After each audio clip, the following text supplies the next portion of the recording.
Welcome to the Working Tools Podcast, where today will be part 2 of our discussion of Chapter 1 of Whither Are We Traveling by Most Worshipful Brother Dwight L. Smith.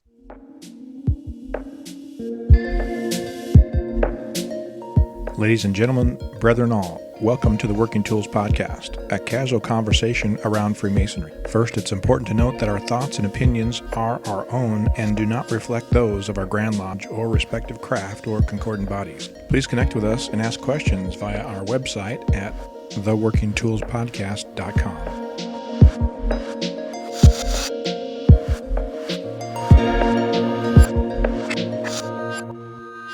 Today on the Working Tools Podcast, we have our usual group of hosts, Worshipful Brother Jarrod Dunham, who's member of Penticton Lodge number 147 in Penticton, British Columbia. Worshipful Brother Stephen Chung from Prince Charles 153 in Kelowna, British Columbia.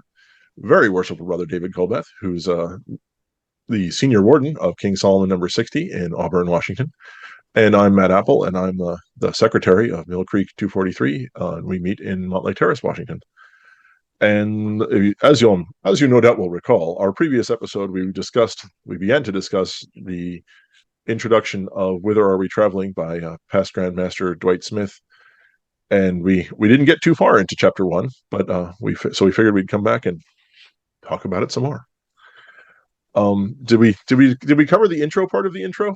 Are we up to the questions, or are we still in the intro part of the intro? I think we discussed the faulty diagnosis, but we haven't hit the basic premises. So we've hit part 1, but not part 2 of the intro. Does that make sense? Yeah, in that faulty diagnosis, I had underlined that he commented it's from within. The sources are from within ourselves. And so that does kind of go back to what we talked about, that it's our own expectations and our own commitment to the lodge for sure. But I thought it was interesting that he mentions that it comes from within. And so how do we identify that with our current, more importantly, and also the new guys coming in to help them identify that loyalty or that expectation? I think that ties together, right? The loyalty, we have to expect from them loyalty. And they should understand that we expect that. And I don't know that I'll say that we don't do as good of a job in our 6X program as we probably should in defining that loyalty and that expectation of loyalty. Well, and we don't show it. We don't show it. We don't show it. I mean, so many times in lodge, we've sat there and said, "Oh, we should get together to rehearse," or we should get together. And no, I don't have time. 1 meeting a month. That's all I can commit to. So if the current members aren't willing to show the commitment and the loyalty to the lodge, new members are just going to assume it's I just have to go once a month. And was it different before, do you think, or has it always been that way for them? For what, the lodge I'm currently, the person you were talking about that said, "Oh, I can't commit. It's one meeting a month." Do you think it's always been that way, or it's kind of eroded over time? Like, I have often said that when I became a Mason, I just assumed there was going to be a course of instruction that I have to be there every Saturday morning for 6 months or whatever. And then when it didn't happen, that became an expectation. And now, if you want me to come out on Saturday mornings for 4 hours, are you kidding me? I think with some of the people that I'm thinking of, their expectation was always they were just going to come out once a month.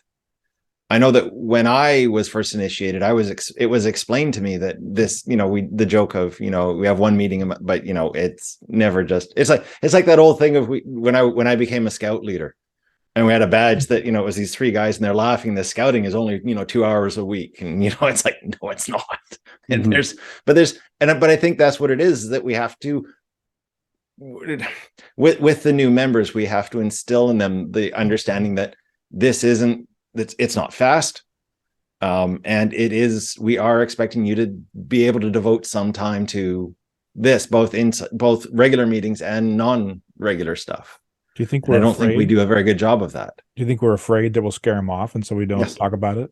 Yes. Oh no, I'm straight up in my 6-step process. That's one of the first things I tell them. I know, but when I say we, I mean we as a whole organization, not just the individual lodges, because we can't sit back and say, well, our lodge does this well, because it's not fair to the whole organization. We have to hold everyone to the same standard. So this brings up a question that I actually had written in big letters at the top of the first page.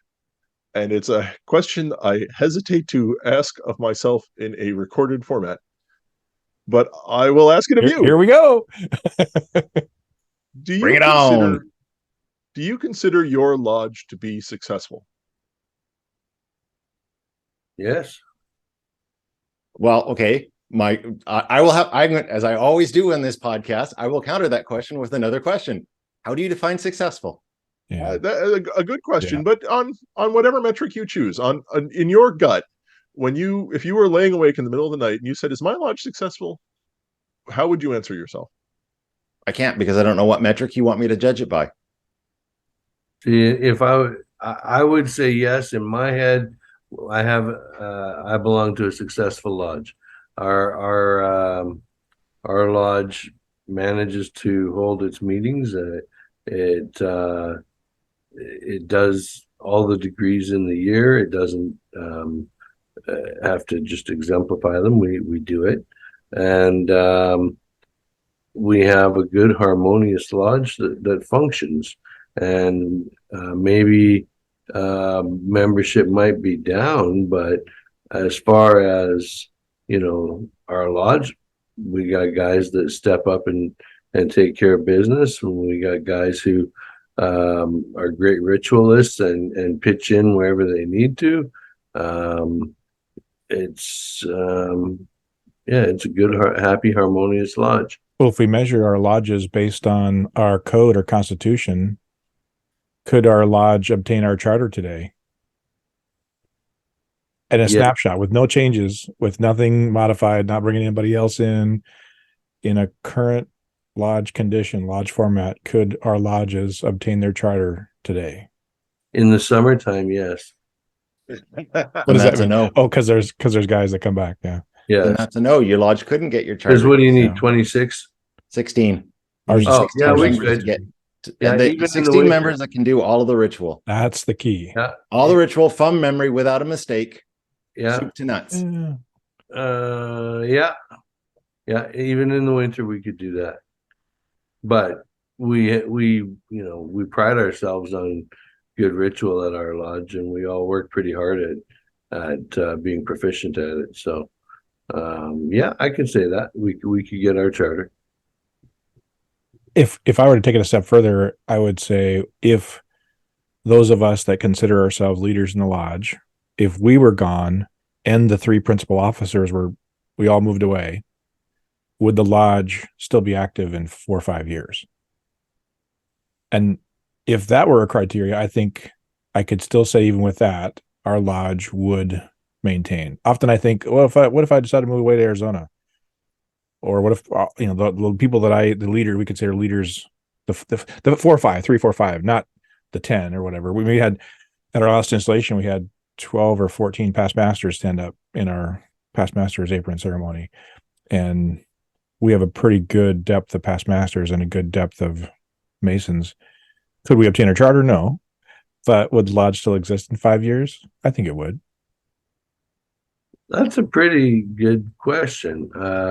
Would our lodge exist in 5 years? Well, I used to think that I was, without me, company wouldn't survive. But, you go on, those companies are still in existence today, right? So I guess there's a high probability that the lodge would be functioning in 5 years. Yeah.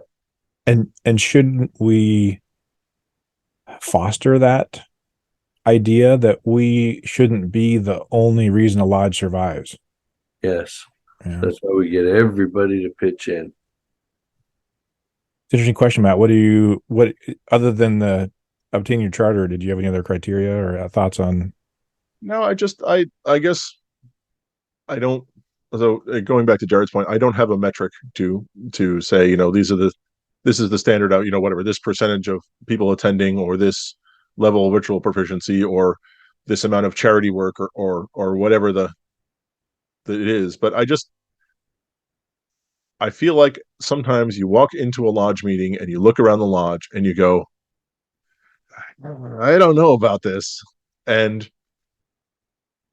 when again, when I lie awake at night thinking about my lodge, which I do disturbingly often, and don't tell anyone that, I think to myself, would I consider my lodge to be successful in some, broad gut checky kind of way? And there are days when I go, no, guys, like you were just saying, if there were three of us on the way to a meeting and we got hit by a bus, what would be happening in 5 years? Sometimes no worry. I prefer to think of extravagant vacations instead of buses, but that's okay. But yeah, if we all hit the lottery and move to Belize. Exactly. Speaking, anyway, never mind. That's a whole nother rabbit hole. One of our past pastors they bought a condo in Belize, so ironically, but I lost my thought. I lost my thought. I'm thinking out Belize now. Sorry. The question that followed in my mind after, that question came out of this shotgun question of, well, we're trying all these different things and we don't know where we should be trying one thing that works, kind of thing. And so I started to think of myself, well, if I consider Lodge A to be successful and Lodge B to be unsuccessful, again, on whatever kooky metric I have in my brain, what is it that is the difference there? And I guess that's what we're going to spend the next 10 chapters talking about. But it's just what should I be repeating in my lodge that's not going on in my lodge that is going on somewhere else, or vice versa, that shouldn't be, that is. So, but again, I guess that's what we're going to be talking about for the next several episodes. So does that sort of cover have we covered the basic premises of the part 2 of chapter 1 here?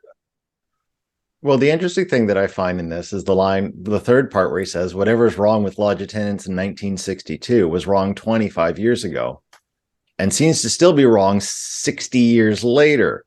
So the question becomes, is it, what's the best way? I wish I could remember the word. Like, is it something, is it a system failure, or is it a critical part of Freemasonry that is flawed? And I wish I could remember the word I'm looking for that. Like, is it something inherent in the organization that is causing this, or is it something else? Like, because I mean, how can something for roughly 85 years be causing the same issue? And can we fix it? If I had a stab at in the dark, wild guess in the dark, is that the issues we're still seeing today started with the mass influx. And like he talks about throughout this, there's a lot of that they were just churning new Masons and were lost track of what Masonry is about, which is I wrote in big letters later on, what is Freemasonry? I guess we'll find out. That was my last comment. I gave it away now, but my last comment for the section is, so what is Masonry? So what are we losing interest in? What are we losing membership and attendance from? What are we losing loyalty from? What is this thing we call Freemasonry? And why is it, or was it important to somebody initially, and then now it has fallen out of favor? Why isn't it interesting to some guys we think that should be interested in it? And why is it interesting to those of us that stick around and and try to keep making it better, or at least talk about making it better? I don't know that I have those answers. Well, and they might not be answerable anyway. Yeah, maybe. I mean, the important thing is asking the question, not necessarily coming up with the answer. I want an answer, Jarrod. I know you do, but I'm only here to ask questions. I'm not here to get... And I made in the margin, why is it so hard to sustain interest? But then why do we stay connected? Those of us, is it because we have that loyalty button or loyalty trigger that we haven't turned off, or what is it that keeps us connected versus somebody else that doesn't keep connected? I honestly think it's the loyalty button. I mean, not, we've spent so many years, and part of it is that whole sunk cost fallacy of that, I've spent, the last 28 years trying to, doing this. I'm going to continue doing it, but we've developed the loyalty to the lodge. We want to see Freemasonry succeed. And as I said in the last episode, I think that's what we're not instilling, or that's what was not instilled possibly during the Great Influx. Well, I guess my many different commitments in the lodge is what might translate to your loyalty factor. Whereas I've always been a man of my word. If I say I'm going to do something, I make every effort to do it. So if I take on a role or by participating in lodge, the lodge gets my loyalty because I will attend and do the things and jobs that I've taken on. So more and more, the loyalty comes from the participation of the individual Mason. Oh, I would argue it's the other way around. I say your participation stems from your loyalty. See, I would argue. I don't know. I mean, we're talking horse and cart here, but yes. baby. Oh, I would argue. As Yeah, my wife says, "Want to split hairs with me?" Yeah. Because the more you do stuff in your lodge, and the more you're expected to do stuff in your lodge, the more you form bonds with the guys in your lodge, and the more you want to do stuff for your lodge, and it becomes a cycle, right? It's a I think they go the loyalty and the doing things go hand in hand, in my opinion. Well, yeah, that's kind of like the reviewing of the ritual book that we just did, or I just did. I did it because I had the technology and the ability. I didn't necessarily have the time. I made the time because if I didn't do it, it wasn't going to get done. And we've got, new Master Masons that are waiting for their books. We've got new members that are waiting for their books. And so, yeah, out of my loyalty to the lodge, I guess you could say, or my commitment to participate and contribute, I suppose. I took it on and made sure it happened, right? So are you all involved? And I guess I should know this about you. I've been together for a couple of years now. Are you all involved in things outside of Masonry as well, church or philanthropy or community groups or other things? Are you all involved in those things too, or is Freemasonry kind of your only focus? Well, for me, I can only speak for myself, but for me, Freemasonry is my life outside of work and home. I don't have any other organizations I belong to. I do contribute in the community to go into different fundraisers. I participate in the Ride for Dad. I do this Run for the Cure with my wife for breast cancer. But I don't belong to other organizations outside of Masonry. There's the Scottish Rite that I belong to. I don't belong to every concordant body either, but I do. I'm very active in my Blue Lodge, and was very active in Scottish Rite. But other than that, no, I don't have anything outside of work and home.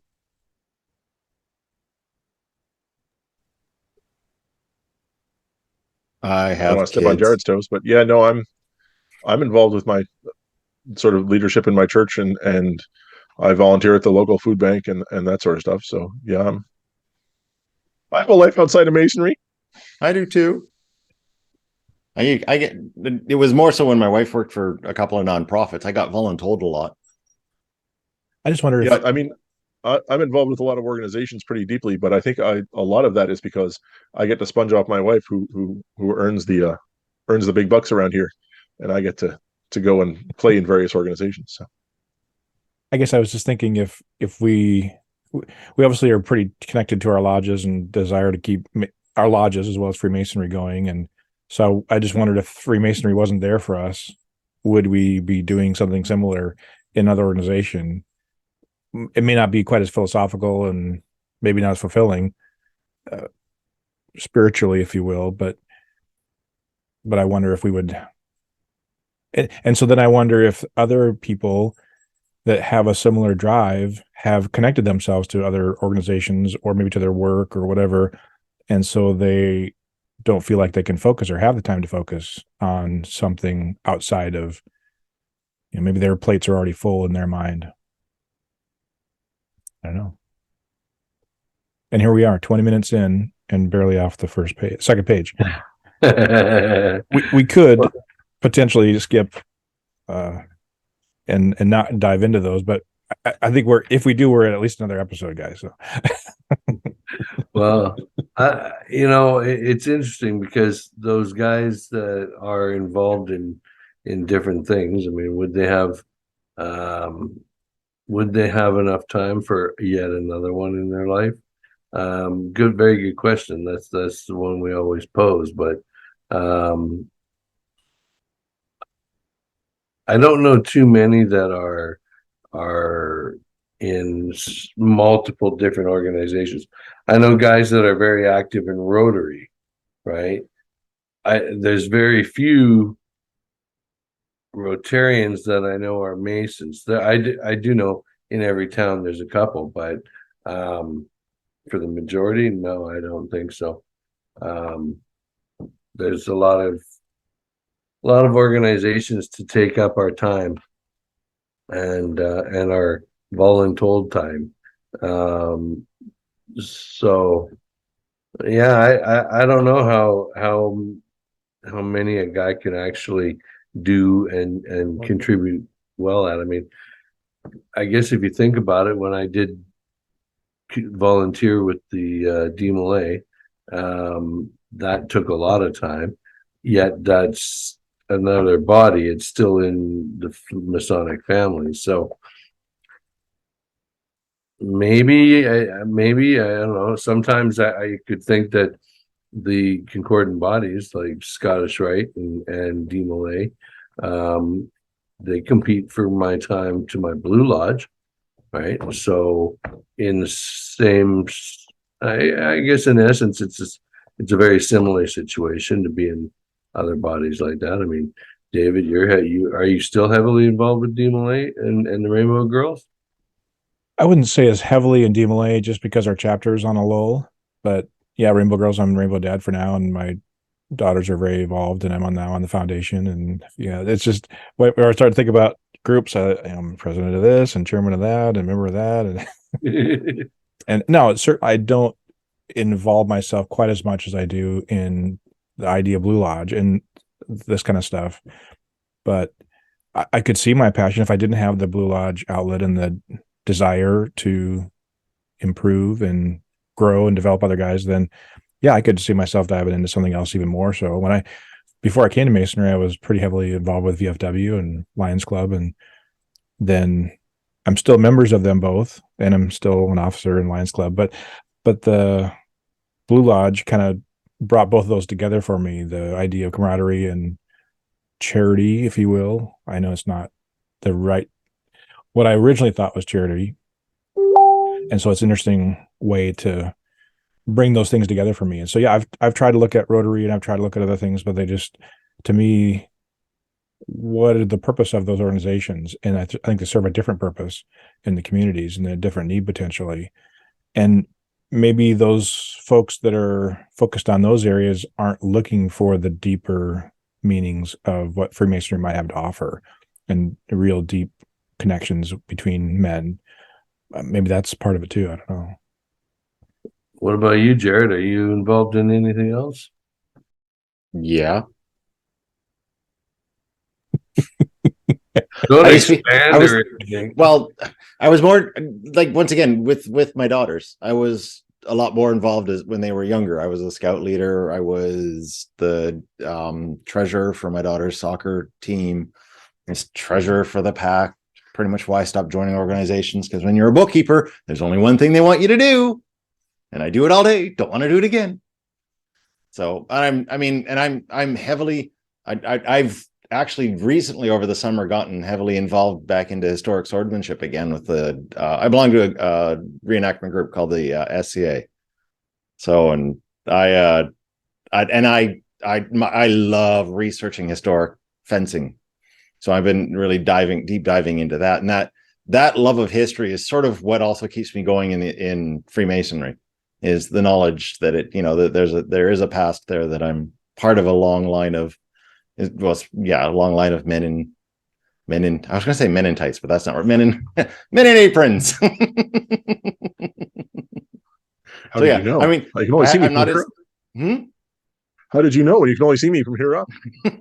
So I'm not as involved in some groups as I used to be, but yeah, I mean, I've always got other things that, interest me, that take up my time. And if Freemasonry were to cease to exist tomorrow, I'm sure I would find possibly something to fill the void, but not as interesting.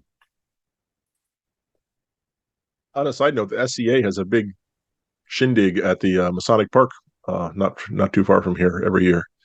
They at least they used to. Maybe it was before COVID. It's the last time I heard about it, but so maybe they don't anymore. But yeah, I'm trying to figure out which branch you are down there. I'm not involved with it personally. I'm trying to figure out which big event you're talking about. Guys who are here with the swords.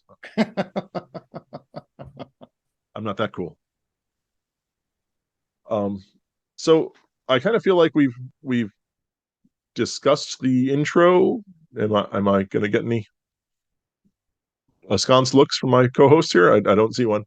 And I think I agree with David. Let's reserve our discussion of the 10 points for when we discuss the 10 points, and we'll work on that next time. So next time will be point 1, which is the level of leadership, chapter 2, and hopefully we will have a Jarrod's mellifluous voice expounding upon it for us.